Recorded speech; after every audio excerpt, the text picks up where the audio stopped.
আর কিছুক্ষণ পরে ভারত বনাম পাকিস্তান টি-20 বিশ্বকাপের আসরে ক্রিকেটের সবচেয়ে প্রতিদ্বন্দ্বিতার ইতিহাসে লেখা হতে যাচ্ছে নতুন অধ্যায়। চলতি টুর্নামেন্টে এখনো অবধি একটি করে ম্যাচ খেলেছে ভারত এবং পাকিস্তান। তাদের পারফরমেন্সের গ্রাফ একেবারে বিপরীতমুখী। টিম ইন্ডিয়া নিজেদের প্রথম ম্যাচে আয়ারল্যান্ডের বিরুদ্ধে 8 উইকেটের ব্যবধানে সহজ জয় পেয়েছে।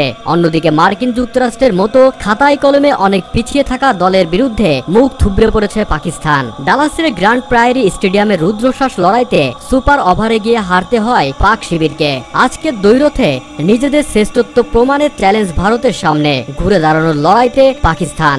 অন্যদিকে আজকের এই ম্যাচে মাঠে নামার আগেই মহা বিপদে পড়েছে ভারত। কারণটা হলো ভারতের দুই সুপারস্টার বিরাট কোহলি এবং রোহিত শর্মা দুজনেই দল থেকে বাদ পড়তে পারে। হাতে চোট পেয়েছিলেন রোহিত শর্মা, তা সত্ত্বেও পাকিস্তানের বিপক্ষে ওপেন করতে নামেন তিনি। সাথে থাকতে পারেন বিরাট কোহলি। পছন্দের প্রতিপক্ষের বিরুদ্ধে রানে ফিরতে চাইবেন তিনি থাকবেন ঋষভ পন্থ। টপ অর্ডারে খেলে গত 2 ম্যাচে সফল ভারতীয় উইকেটরক্ষক ব্যাটার। তাই তো অধিনায়ককে ঘিরে অনিশ্চয়তার মাঝেই নতুন সংকটে মুখোমুখি ভারতীয় দল। অনুশীলনে হাতে চোট কোহলিরও, তার খেলা নিয়েও তৈরি হয়েছে সংশয়। বাকিরা মার্কিন যুক্তরাষ্ট্রে পৌঁছে যাওয়ার দিন কয়েক পরে দলের সাথে যোগ দেন বিরাট কোহলি। কাগজপত্র জনিত কিছু সমস্যার কারণে দেরি হয় তার। 16 ঘন্টা বিমানযাত্রার পর 30 মে আমেরিকায় পা দিয়ে ঠিক পরের দিনই প্রস্তুতি ম্যাচ খেলতে নামতে পারেননি তিনি। বাংলাদেশের বিপক্ষে তাকে ছাড়াই মাঠে নেমেছিল দল। তবে গত 5 তারিখ আয়ারল্যান্ডের বিরুদ্ধে প্রথম একাদশে ফিরেছিলেন তিনি। রোহিত শর্মার সাথে ওপেন করতে দেখা গিয়েছিল তাকে। নিউ ইয়র্কের চ্যালেঞ্জিং পিচের সাথে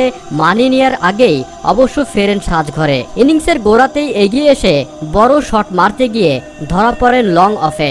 1 রানের বেশি এগোতে পারেননি প্রথম ম্যাচে। আয়ারল্যান্ডের বিরুদ্ধে ব্যর্থতার পর ফের একবার চর্চা শুরু হয়েছে বিরাট কোহলির ব্যাটিং পজিশন নিয়ে। তাকে দিয়ে ওপেন করানো আদৌ সঠিক সিদ্ধান্ত কিনা তা নিয়ে দ্বিধাদ্বন্দ্বে ক্রিকেট মহল। আজকে পাকিস্তানের বিরুদ্ধে ম্যাচ রয়েছে ভারতের। মহারণের ঠিক আগেই অনুরাগীদের কপালে চিন্তার ভাঁজ আরো গভীর হতে পারে মহাতারকা ক্রিকেটারের চোটের খবর সামনে আসায়। নিউ ইয়র্কে প্রস্তুতির মাঝেই নাকি আহত হয়েছেন কোহলি। সূত্র মারফত জানা গিয়েছে যে হাতের চোট লাগায় অনুশীলন থেকে দীর্ঘক্ষণ বিরত থাকতে হয়েছিল তাকে। পরে নেটে ফেরেন কিনা সে সম্পর্কে কোনো তথ্য মেলেনি। এখনো এই নিয়ে চুপ বিসিসিআই। আজকের ম্যাচে তাকে আদৌ দেখা যাবে কিনা তা নিয়ে বাড়ছে উৎকণ্ঠা। যদি একান্তই কোহলি খেলতে না পারেন তাহলে শুরুতে দেখা যেতে পারে যশস্বী জয়সওয়ালকে। বন্ধুরা, ভিডিওতে আপনার কোনো মন্তব্য থাকলে নিজে কমেন্ট বক্সে লিখে পাঠান। ভিডিওটি দেখার জন্য ধন্যবাদ।